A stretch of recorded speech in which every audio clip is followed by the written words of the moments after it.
মানুষের মাইন্ড অনেক পাওয়ারফুল হয়। মানুষ ওইসব কাজ করতে সবসময় অজুহাত দেখায় যে কাজ করতে এফোর্ট দেওয়া লাগে। হতে পারে ওই কাজ সঠিক অথবা ভুল, ভালো অথবা খারাপ, এই জিনিসগুলো ম্যাটার করে না। যদি এফোর্ট দেওয়া লাগে তাহলে তোমার মাইন্ড অজুহাত দেখাবেই, আলসেমি দেখাবেই।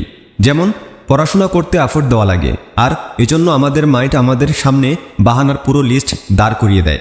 ভোরে ঘুম থেকে উঠতে পারো না কারণ তুমি রাতে দেরি করে ঘুমাও। আসলে কেউ কি তোমাকে বলেছিল দেরি করে ঘুমাতে?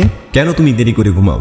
আবার যখন আমরা দিনে পড়তে বসি তখন অনেকেরই ক্ষুধা লেগে যায়, আর ক্ষুধার্ত অবস্থায় পড়া হয় না। যখন আমরা খেয়ে নেই আর এত বেশি খেয়ে ফেলি যে তখন আর পড়া যায় না। একটা আলসেমি কাজ করে শরীরের মধ্যে। তারপরে আমরা ভাবি যে পড়াশোনায় তো মন বসছে না, মুডটা একটু ফ্রেশ করে নিই, মোবাইলটা একটু টিপে নিই। আর মুড ফ্রেশ হওয়ার জায়গায় মুড আরও খারাপ হয়ে যায়। যখন আমরা বুঝতে পারি যে মোবাইল চালানোর জন্য আমাদের অনেক বেশি টাইম নষ্ট হয়ে গেছে, যখন বুঝতে পারি আমাদের অনেক সময় নষ্ট হয়ে গেছে সোশ্যাল মিডিয়া ইউজ করতে করতে, মাইন্ডের কাছে তখনই চয়েস আসে, হয় সেই কাজ করো যা এখন এই টাইমে তোমার জন্য সবচেয়ে বেশি জরুরি, অথবা ওই কাজ করো যাতে তোমার ভালো লাগে।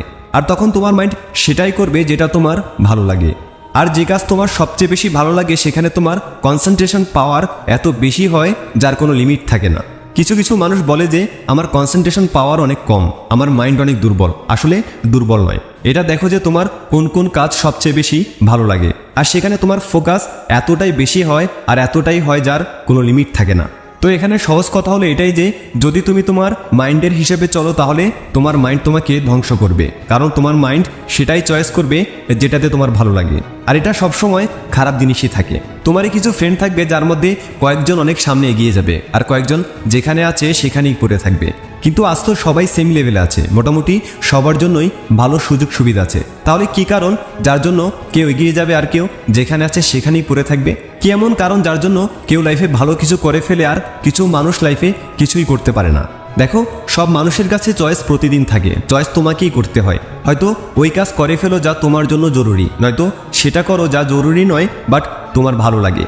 আর যখন তুমি এগুলো চয়েস করবে তোমার খেয়ালও থাকবে না যে তোমার লাইফ নষ্ট হতে পারে আবার ভালো হতে পারে। সেটা ডিপেন্ড করবে তোমার চয়েসের উপর যে তুমি আসলে কি চয়েস করছো। একটা কথা সবসময় মনে রাখবে, যদি তুমি জীবনে কিছু করতে চাও তাহলে তোমার রাস্তা ঠিকই মিলে যাবে, আর তোমার লাইফে যদি কিছু করতে না চাও তাহলে তোমার অজুহাতও মিলে যাবে। আর যদি অজুহাত দেওয়া শুরু করে দাও তাহলে তুমি সেখানেই থেকে যাবে, তুমি কিছুই করতে পারবে না। এজন্য লাইফে অজুহাত দেওয়া ছেড়ে দাও, একদিনে ততটুকু কাজ করো যতটুকু তুমি করতে পারো। নিজেকে নিজেই বোঝাও যে আমি ওইসব জিনিস থেকে সরে যাচ্ছি যা আমার লাইফের উপর ডিপেন্ড করে। আর আমি সরে যাচ্ছি কেন?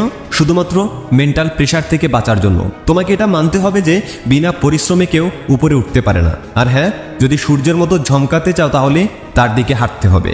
নিজেকে বলো যে আমি সব কাজ করার জন্য রেডি যা এখন আমার জন্য সবচেয়ে জরুরি।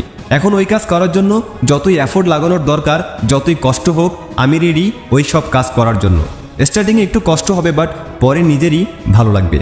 সুতরাং একদিনে তুমি যতটা কাজ করতে পারো তা করে ফেলো। আর যখন আমাদের কাছে চয়েস আসে কিছু করার জন্য তখন সেটাই চয়েস করো যা তোমার জন্য, তোমার লাইফের জন্য সবচেয়ে করা জরুরি।